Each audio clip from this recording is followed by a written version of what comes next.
Hello everyone and welcome to Axiom. I was very lucky to be one of the creators given early access to the upcoming Lords of the Fallen game. For total transparency, I was given a Steam key for free from CI Games, and in exchange I will share my honest feedback on what I've played so far. I am not being paid for this, nor paid to only say good things about the game. I have the go-ahead to say anything I want, so I'm going to do just that. I've labelled sections of this video into chapters so you can navigate to an aspect of the game you want to hear about. If you don't want spoilers, I recommend skipping the chapters titled Bosses or Story. So without further ado, join me as we raise our lantern and peek into the Umbral. So, Lords of the Fallen is described by the game's creative director Cesar as the spiritual successor fans of the original title have always wanted. That being said, you definitely do not need to have played the original game of the same name. I didn't, yet I can still enjoy and appreciate this as a standalone game. And I think it was wise to market the game as such, as opposed to Lords of the Fallen 2, for example. The game is very much a Souls-like in combat, progression, and overall feel. If you like the style of Souls-like games, you will like Lords of the Fallen. If you don't know, Souls-like is a subgenre categorized by high difficulty, methodical combat, and repeated and expected character death, all to improve the player's knowledge and mastery of the game, whilst telling a story through environment and boss fights. These elements are relevant in Lords of the Fallen, with an emphasis on improving player knowledge, something I will touch on later. So let's begin where the game starts, with character creation. There are 9 classes to choose from, and I had access to all of them. You get a great snapshot of what each class does by their starting weapons, stats, and short description, all on one page. There are also some lore snippets with direct guidance on what combat style the class excels at. That's not to say that you have to stick to this, as Souls-likes are, you can completely change your build as you play. It just helps to give you a head start in points.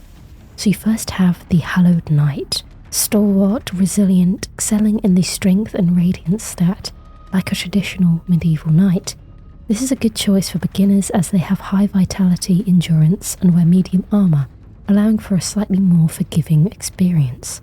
Next, the Udiranga Wolf, a formidable and rugged Viking-inspired class, with the highest strength starting stat out of all of the other classes. Despite their unmatched strength and tenacity, they are fur-clad, only lightly armoured. The Partisan, taking its name from the polearm weapon commonly used by European foot soldiers. This is an all-rounder class with a slight leaning towards strength. It's very suitable for beginners or those undecided on what build they want to pursue. The Mornstead Infantry, also drawing influence from battle-hardened soldiers, prioritise manoeuvrability and finesse. They favour the agility stat to swiftly strike and retreat. The Black Feather Ranger is a master of versatility, starting with proficiency in melee and ranged weapons and leaning towards agility. This class, with its playstyle and attire, is most likely a loving tribute to the Victorian and Gothic fashion of the hunters from Bloodborne. Now, these other classes are different. Although there is no way to physically select a difficulty in a Souls-like game, your class can contribute much to your experience. The following classes are labelled explicitly as advanced classes. The Exiled Stalker, a former Imperial assassin turned nomadic cutthroat, has the highest starting agility stat. Cloaked in light leather armour, this is a challenging but lethal assassin. The Orion Preacher, a beacon of faith with flowing robes, protective mantle, and radiant aura. They have the highest radiant stat, allowing them to cast defensive spells, buffs, and magic, all in the name of Aureus. And the polar opposite of this is the Pirate Cultist, a fervent worshipper of Aedir. This is a high-risk, high-reward class, with one of the lowest stats in Vitality, but the highest in Inferno, a massive 18 points to start with. And as some of you Souls fans might be waiting for, yes, there is a Wretch or Deprived equivalent start called the Condemned. This class starts at level 1, with a measly 9 points in each stat, and you only have a Throwing Rock and Broken Bucket to defend yourself with. There is even a warning in the description to pick at your own risk. Overall, I really like the class selection. All of the information is presented concisely and cleanly. There is something here for everyone, and I appreciate a distinction between standard, advanced, and insanity level classes. The character customization mainly consists of choosing preset features with some freedom to use a triangular slider to decide where the attribute may lay on a spectrum. You have complete freedom with every colour palette though, allowing you to use hue, saturation, and brightness sliders. If you're looking for an incredibly intricate, detailed slider for every dimension of every part of the anatomy, this game does not have that. But as a hot take of mine, not every game needs 100 sliders in its character customization. If you want to throw together a character and get into the game, you can do so efficiently here. But there is a happy medium if you want to spend extra time creating your character. One thing that surprised me was that I really liked the tattoo customization. One of my pet peeves for many games is that you can have a great character designer, but the quality could be better when it comes to tattoos. Often it feels like you're just slapping a PNG on your character, with sometimes the option to lower the opacity. But with Lords of the Fallen, the tattoos, scars and burns all look realistic and blend well on the character's skin. The ink can appear faded and imperfect. A couple even give this raised texture effect. And you can have multiple tattoos as it lets you customize each body part independently. The game has body type A and B to choose from, with some body shape customization as well. But there is only so much you can customize here, which I understand entirely, as the size of your character is highly important in a game where you're trying to avoid getting hit. Overall, the character customization is good. With the lack of sliders comes a lack of player control. However, the few existing sliders gave a serviceable variety to making a character. And my main priority when it comes to games like these is less what my character looks like and more what they are wearing. More on that later. So, let's get into the actual gameplay. I picked the Hollow Knight as my starting class. However, as I started playing, I gravitated towards pure strength. It's purely because I enjoyed the animations of two-handing weapons. That was one of my favourite parts of this game. How, for a lack of a better word, cool the combat felt. The Hallowed Knight starts with a sword and shield, and to be honest, I never block. I don't think there's incentive to block in games like these, except in very rare circumstances where you might need to block a small projectile from a distance. You should either be dodge rolling, removing yourself from harm's way completely, or parrying to capitalise on the attack window. And when I was using the sword and shield, I did give parrying a little go. I only usually parry in games if I absolutely have to, but parrying in Lords of the Fallen was satisfying. The parry animation looks great. It comes up with a circle icon to indicate that you can capitalise on downing the enemy. However, if you block or fail the parry because you did the block animation too early, you will get the Wither status effect. Wither is a mechanic indicated by the grey marker on your health bar. To regain this health, you must successfully land attacks on enemies. Then the grey bar will gradually decrease. However, there is a catch. If you block, receive wither damage, then get hit again by the enemy, all that health in the wither bar will be lost, as well as taking damage from the enemy's attack. I found wither to be an interesting mechanic to be aware of in combat. It wasn't overly annoying, it made me more methodical with how I attacked. There are actually lots of opportunities for you to apply wither to enemies as well, through imbuing your weapons and using and upgrading your lamp. I will cover the lamp in its own section later. So in the end, I put away the shield and held swords with two hands. Another thing I really liked was the smoothness of switching stances. I could instantly change from dual wielding to two-handed by pressing the tab button, and with that came completely new animations. There is a weight system like in other Souls-likes, light, medium and heavy, which affects your dodging speed. So if I didn't mind a little bit of extra weight, I put a short sword on my back and switched back and forth between dual wielding if I wanted quicker attacks, for example. The animations for dual wielding also felt really awesome. Melee wise, you can do lots of different attacks. You have light, heavy and charged attacks. Pressing the right mouse button continuously would do a string of combos. There were also different animations for a running attack and falling attack. A lot of work was put into making combat feel fluid and badass. I would like to do another playthrough where I can prioritise a magic build to compare how it feels. I mentioned a lamp earlier. One of the main features that makes Lords of the Fallen unique from other Souls-likes. You are equipped with an Umbral lamp that allows you to view the world from a completely different perspective. Holding the lamp up reveals the Umbral, an eerie realm of death that resembles the world around you, but with some sinister differences. What you see in the Umbral may not appear in Axiom, the real world, and vice versa. For example, when I was exploring the world, I would come to points where I would think, I wonder how I get over there. I would exhaust all my options, then I would consider taking out the lamp, and magically a bridge would appear in the Umbral that would solve my problems. Sure, the bridge would be made out of decomposing bodies, but that's not the point. The addition of the lamp adds a small puzzle-like element to the game. You can bypass doors, move platforms, and just marvel at the horrors that lie so close to the surface world. Now if you're wondering, when do I know when I should use this lamp? Do I need to have it out all the time? There will be instances where you must use the lamp to progress, but the game usefully gives you a visual and audio cue that there is something of interest in the Umbral, which will prompt you to lift the lamp and see. Now the Umbral isn't just able to be experienced through the small area revealed by the lamp, you can go into the Umbral entirely. When you enter the Umbral, not only will any enemies around you still be there and hostile, but you will now also see Umbral enemies. Umbral enemies are their own kind of horror. Gaping maw zombies, wraith-like magic casters, ghoulish vampire bats, and my personal favourite, a cross between the Spitter from Left 4 Dead 2 and a pregnant fly. These are just to name a few. And you won't know they are there unless you peek into the Umbral, or you are forced there.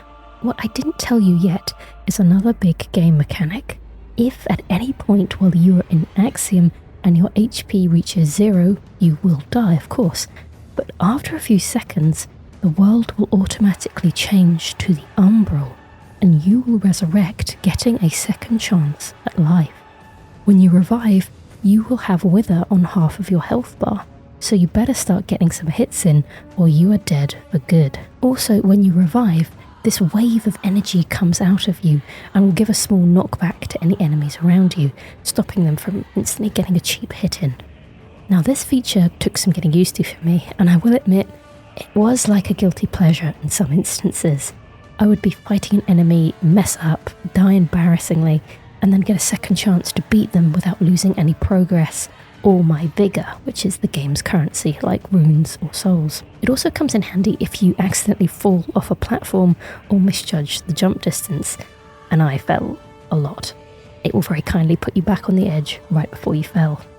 Some of you might be thinking, you get 2 lives, doesn't that take the challenge out of the game?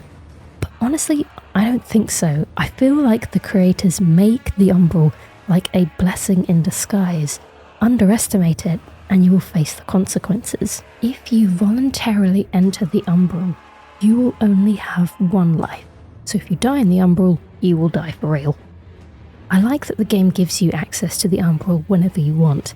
It adds a level of player choice if they want to make the game harder or riskier. I can see people doing Umbral only runs where they only have 1 life, more enemies, and one last feature I will mention now. You might be wondering what this icon in the top right is meant to denote. That is your Vigour multiplier, and when you go into the Umbral, your rate will immediately be increased. You will now be getting more Vigour for your buck, and this multiplier can increase up to 3, getting 3 times the amount of Vigour per kill. Yeah, but not really. You can increase the multiplier by killing enemies and just simply spending time in the Umbral. The meter here will increase, and although you may be getting more Vigour, the Umbral will become more dangerous. Enemies will spawn quicker, different enemy types may appear, and now you are up against a ticking clock. When this number hits 3, the eye will turn red, and now something is hunting you. You must sprint to the nearest exit out of the Umbral, otherwise this thing will appear. This creature is formidable. I don't think I so much as scratched it. I'm pretty sure it also prevents you from healing. The option was struck out entirely for me, and I got 1 shot. So the Umbral is a great way to farm Vigour to get an extra level in, and I like that there is a system that stops you from exploiting it too much. Now you may be able to defeat this Grim Reaper-like creature.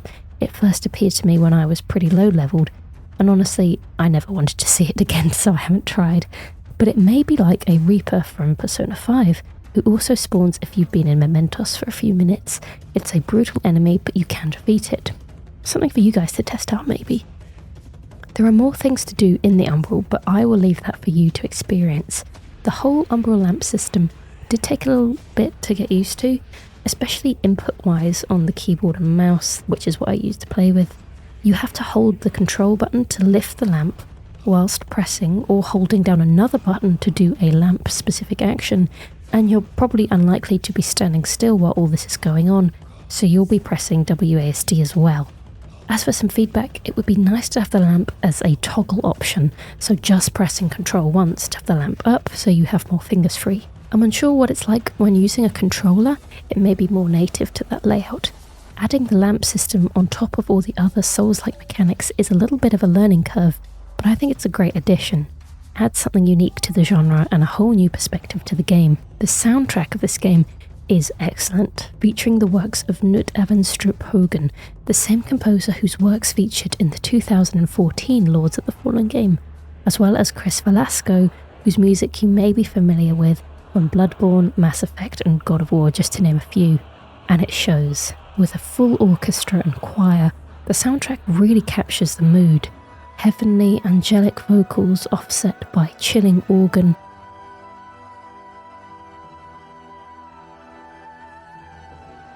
Triumphant, bold brass and the beating drums of war.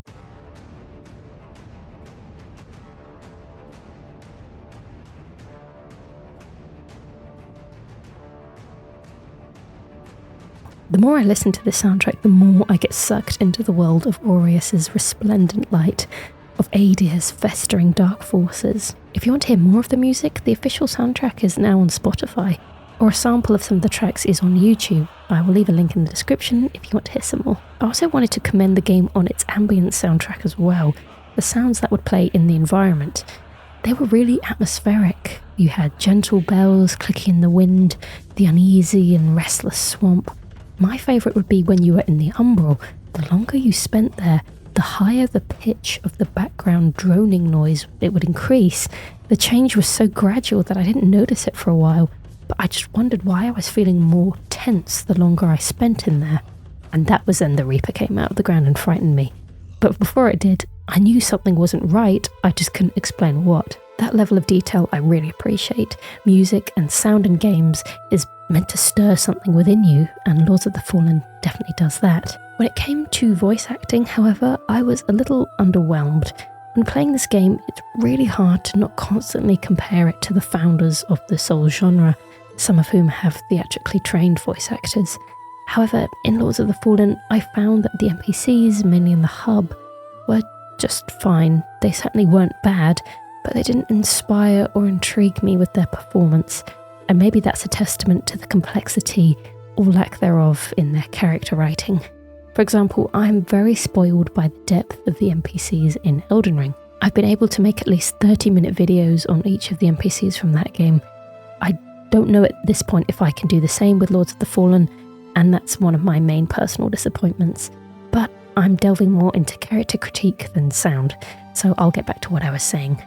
As a positive, I really enjoyed the different range of accents that the voice actors displayed. My personal favourite performances so far have been Pieta and Galinda. As I play more, I may change my mind, but those are my feelings after around 25 hours, 30 hours of playing. And because of that, let's talk about story. If you don't want any spoilers, this is where you skip to the next chapter, so please go ahead and skip now.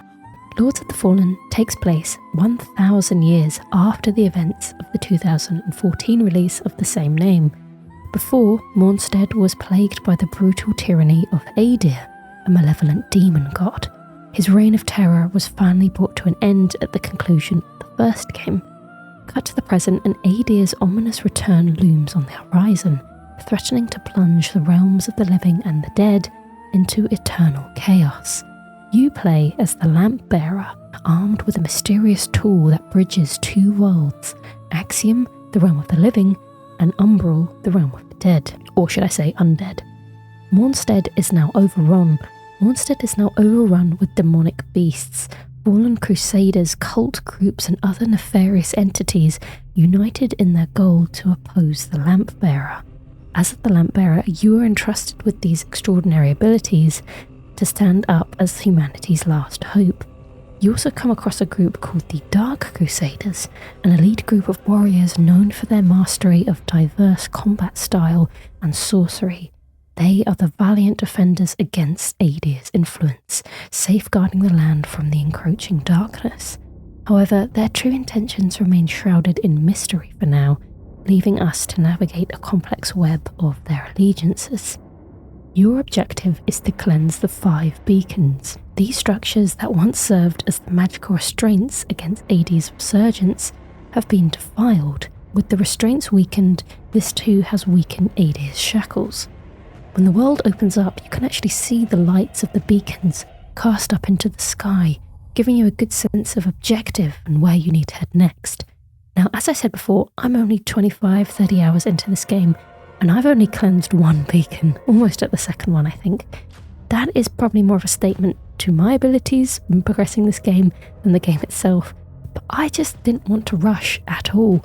I was very much immersed, and I'm exploring every nook and cranny, and that was amplified by the fact that there are technically 2 worlds, the Axiom and Umbral, so I can't in good faith comment on the entire plot as I haven't even finished the game yet. I do know that there are 3 endings and there are NPC quests as well. I'm really enjoying what I'm playing so far and how the story is delivered. Yes, there is a fair amount of item description lore, but there is also environmental storytelling too. When you are in the Umbral, you can interact with essentially memories frozen in time. These can appear around boss areas or just randomly in the environment, and I'm enjoying piecing together the story as I go.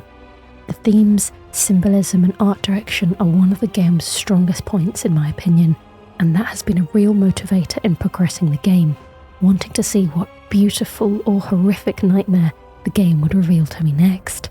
Now I will touch a bit on the boss fights, and this is also potential spoilers. If you want to go in completely blind, then I totally understand. Please skip this next section too. The bosses were incredible, and so was fighting them. I've fought about 8 or 9 bosses so far, and they've all been unique with their own mechanics and appearances. A lot of the boss combat revolves around what category of damage they do. There is bleed, burn, smite, poison, so switching around some of your gear to get the best resistances is encouraged. It's also a great way to try out some of the fashion in this game, which is excellent. I should mention that pretty much everything you see in enemy wear, you can get as a droppable item. The bosses that I've fought so far, a lot of them weren't necessarily nightmares, but humanoid enemies, and human-sized as well. This in some ways was a lot more scary than a massive monster. Pieta, a disciplined swordswoman, clutching the thorny hilt of her sword, her sacrificial blood transforming her weapon into a holy blade, which has stupidly large reach, and then in her second phase, she takes to the skies, 2 red wings sprouting from her back, instantly giving me flashbacks. Raining holy swords, laser focus smiting, and spectral allies. After this fight, she actually becomes our ally, which is awesome. Some less friendlier bosses include Scourge Sister Delith, a masochistic pyramid head wielding a flail to strike you and herself occasionally, receiving a buff through self-flagellation. One particularly horrifying fight took me by surprise.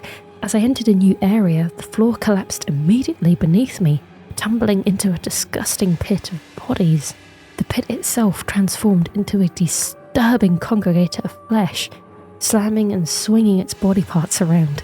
Occasionally it jumps up, causing a tidal wave of gore, and the vibrations cause more bodies to fall down into the pit. I really like that detail, as you could even hear the shouts of men as they tumbled to their deaths below. The boss fights were tough. They did introduce new and fresh mechanics to learn and master. It was really satisfying to feel the rhythm of the combat and dodge at the right times. Lords of the Fallen nails that feeling and relief of completing a boss fight. There were times where I did get frustrated and think, how the hell am I supposed to beat this? And because of the Umbral system, when I died, I was actually given new information. For example, during a fight, the boss started healing himself and I couldn't stop it. All my hard work at chipping away his health was gone.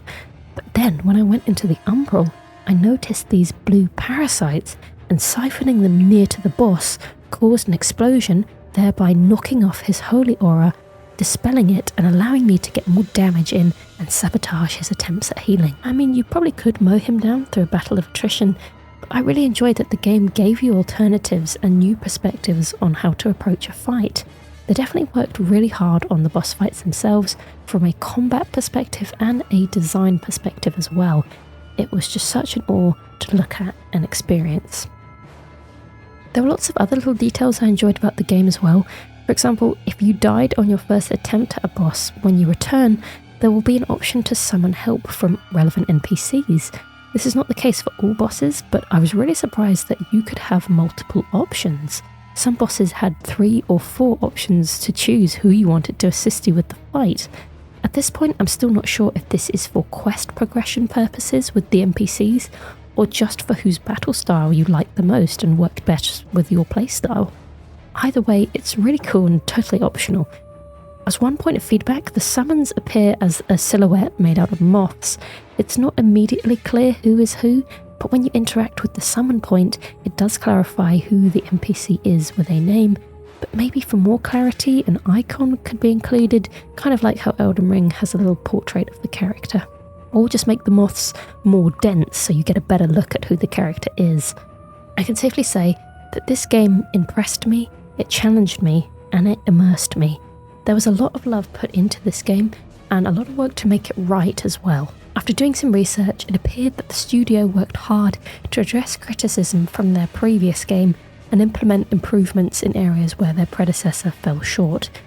As I said at the beginning, if you are a Souls fan, like I am, you will feel a comforting sense of familiarity when playing this game, as well as new systems to learn and enjoy. If you haven't played a Souls-like game before, there are a lot of options for a more forgiving experience with class choice, opportunities to farm vigour, lamp mechanics, and pretty frequent save points in places. Thank you so much to CI Games for giving me a key to review this game. I'm really looking forward to playing more and potentially doing some lore videos on this universe. I wanted to give a really big shout out to the marketing and dev team. They were so incredibly friendly and receptive to feedback, bug reports, and suggestions in the Discord. They were really fast at patching the game to implement any changes. I must say, from a technical standpoint, I don't have the best PC spec-wise, and when I tweaked the settings for the game, it still looked fantastic on a lower graphical setting. It's also running a lot smoother than at the beginning of the earlier access period. When I first started playing, there were a couple of crashes and dropped frame rates, but now after some patching, the game is running a lot smoother compared to the beginning. At the time of writing this, the game is still not finished in terms of build, and the devs are still working hard on making the game experience as smooth as possible in terms of crashes and quality of life changes, and that's something I really appreciate. So all in all, I highly recommend this game wholeheartedly, and I'm just looking forward to playing more. Although I did see in the latest patch they've now increased the difficulty of some bosses, so depending on when I finally beat those, I'll see you then. Thank you everybody so much for watching this video. Bye for now.